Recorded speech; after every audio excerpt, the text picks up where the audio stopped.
시옷 인스티튜트. 안녕하세요.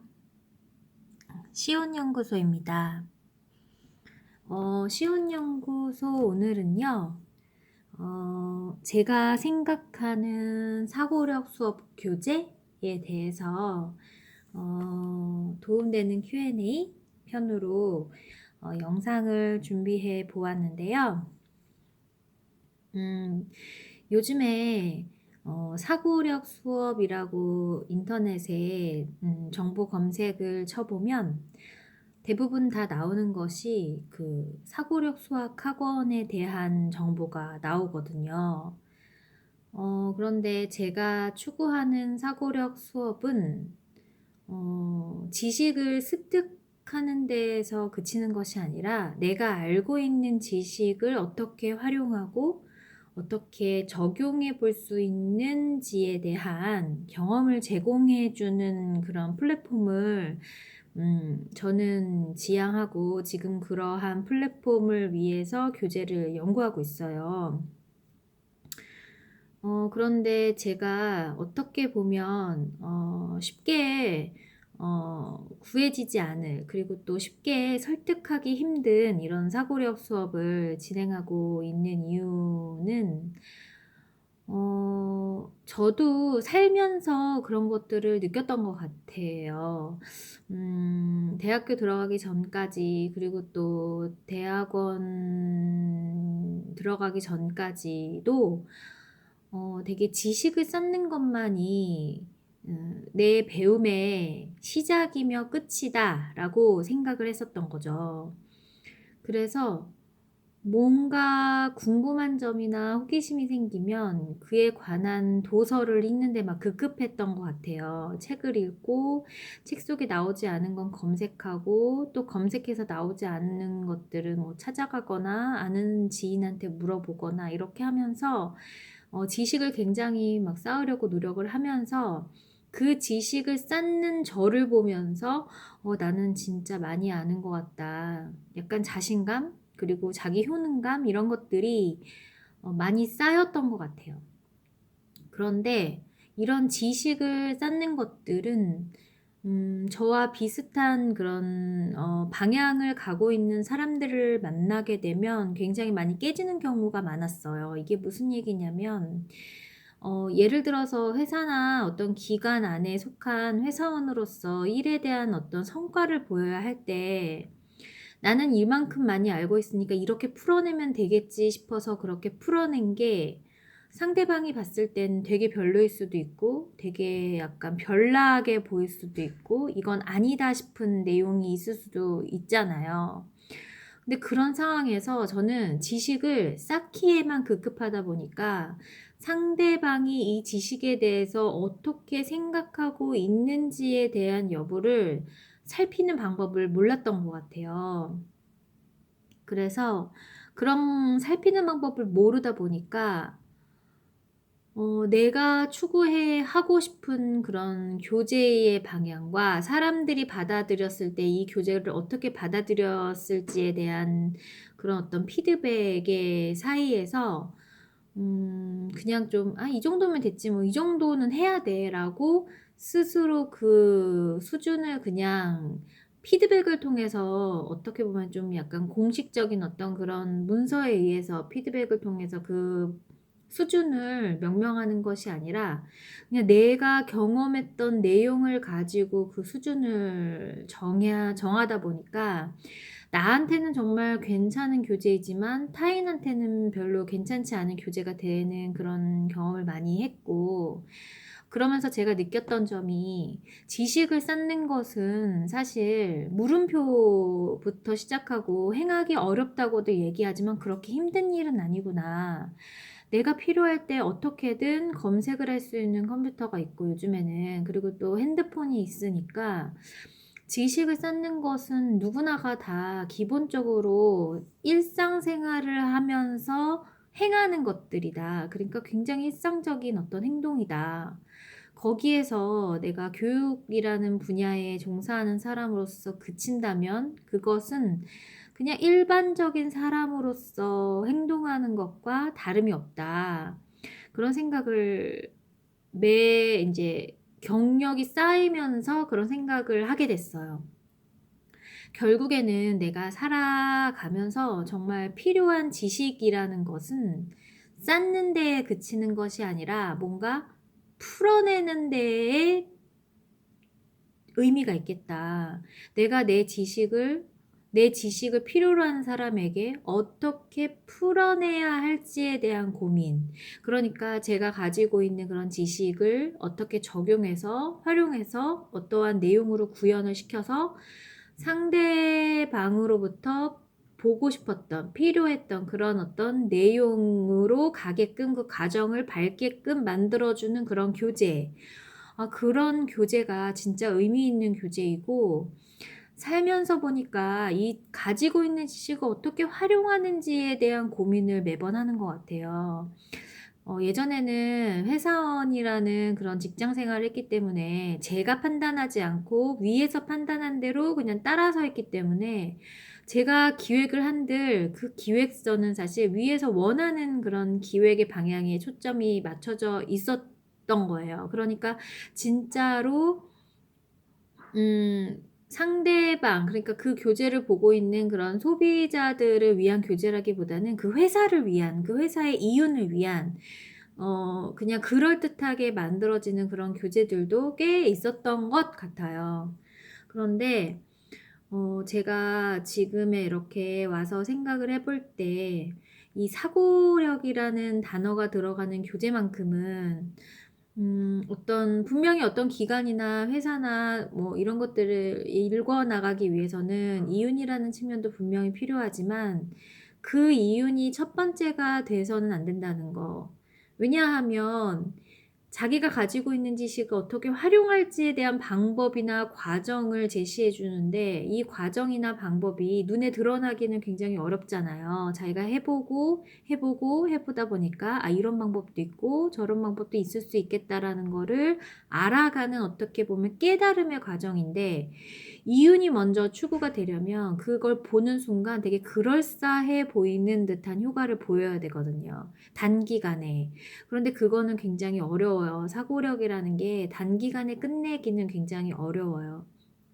그래서 저는 이유는 두 번째로 미루더라도 첫 번째는 그 과정을 경험하고 싶어 하는 사람들에게 충분하게 그 과정을 경험해 주는 시간과, 그리고 방법, 그리고 내용을 제시해야 되겠다. 이게 바로 제가 생각하는 사고력 수업의 가장 기본적인 토대입니다.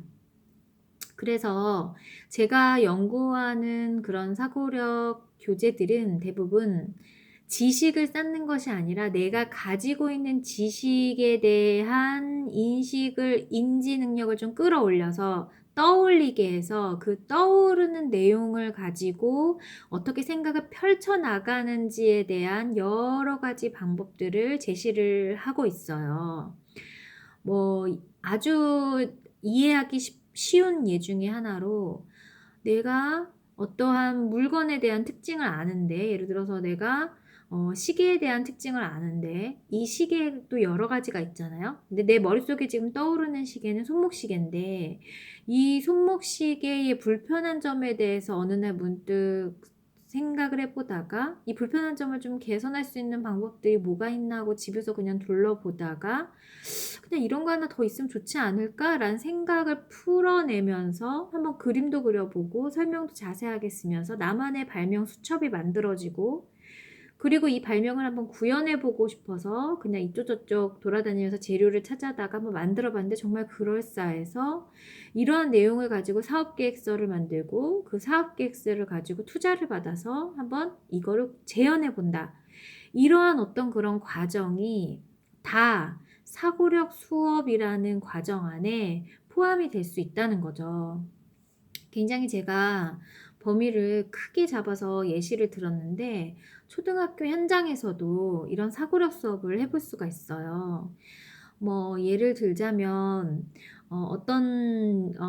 내가 알고 있는 시계와 그리고 또 손목시계와 내가 알고 있는 벽시계에 대한 특징을 잘 생각을 해보고 과연 얘네들은 어떤 애들인지, 재료는 뭐로 만들었는지, 색깔은 무엇인지, 만지면 느낌은 어떤지, 기능은 어떤 것들인지를 꼼꼼하게 관찰한 후에 그것을 가지고 비교 기준이라는, 무엇이 같고 무엇이 다른지를, 어떤 부분을 가지고 그렇게 비교했는지를 나타낼 수 있는 비교 기준을 제시하면서 표로 만들어 보는 거예요.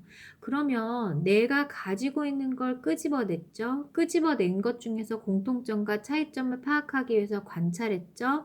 관찰한 내용 중에서 이 공통점과 차이점을 파악할 수 있는 분류 기준에 맞는 어떤 단어를 생각해내려고 국어 시간이든 문학 시간에 배웠던 용어들 중에서 가장 근접한 용어를 찾아냈죠.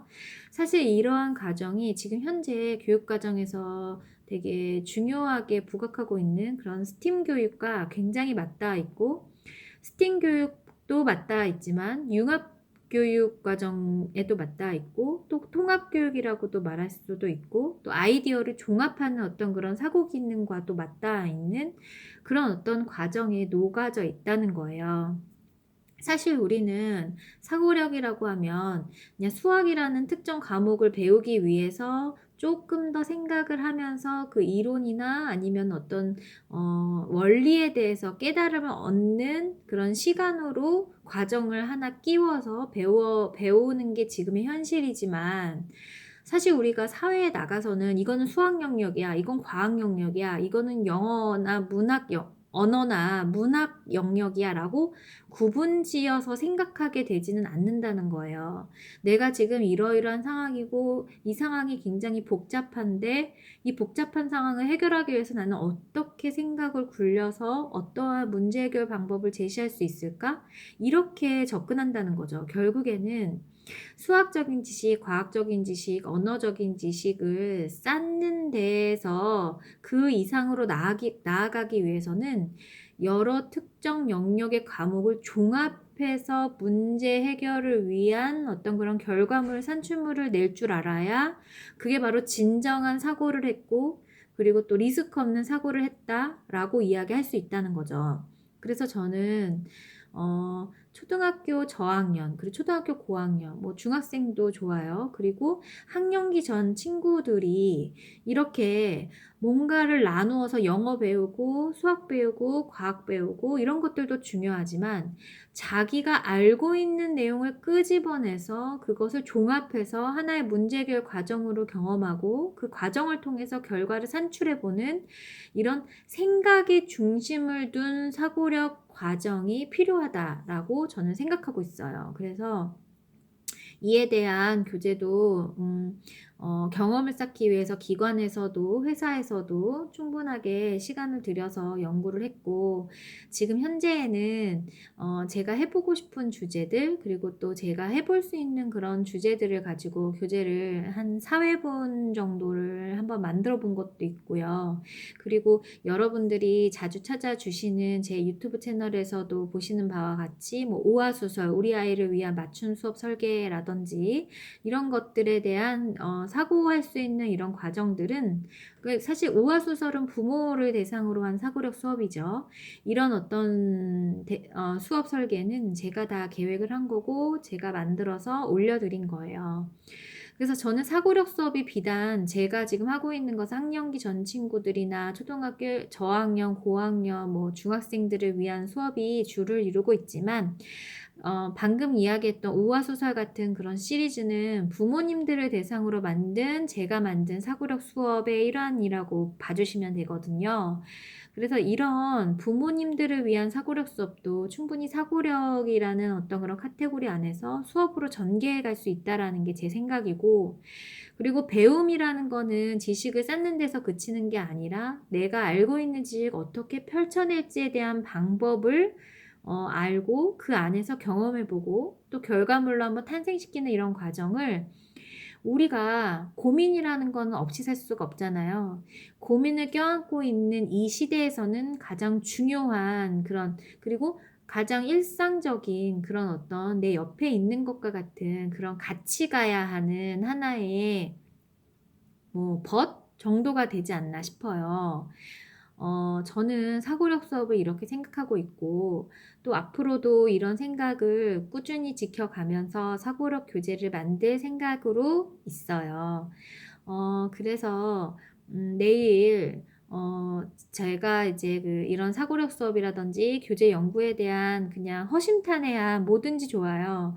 그런 내용들을 뭐 한 1 시간 정도 네 스트리밍하면서 여러분들과 만날 계획인데 과연 여러분들은 사고력 수업에 대해서 어떻게 접근하고 있는지도 궁금하고 네 그리고 또 저와도 같이 의사소통하면서 어 좋은 시간 그리고 좋은 인연을 가질 수 있는 시간이 되었으면 좋겠고 또 필요하신 분이 있다면 제가 가지고 있는 그런 어떤 자료들 중에서 필요하신 분이 있다면 또 공유 제가 1, 2, 3, 4회분을 요즘에 최근에 만든 게 있는데 필요하신 분이 있다면 뭐 제가 뭐 어떤 뭐 그래픽이나 이런 쪽이 뛰어나지 않아서 그냥 파워포인트, 한글, 뭐 워드, 엑셀 이 정도 수준에서 만든 것이지만 필요하시다면 그런 것들도 한번 살짝 보여드리는 그런 시간이 되기도 할 것 같습니다. 오늘은 제가 생각하는 사고력 수업은 어떤 것인가에 대해서 이야기해보는 시간을 가졌어요. 내일 스트리밍 시간에 여러분들 만나서 더 풍부하고 그리고 미처 제가 깨닫지 못했던 어떤 그런 점들도 같이 이야기하면서 즐거운 수다의 장이 그리고 또 정보의 장이 되는 그런 시간이 되기를 바라면서 네, 오늘 제 사고력 수업은 과연 무엇인가에 대한 도움이 되는 Q&A 편을 마치도록 하겠습니다. 그럼 여러분 내일 만나요. 안녕.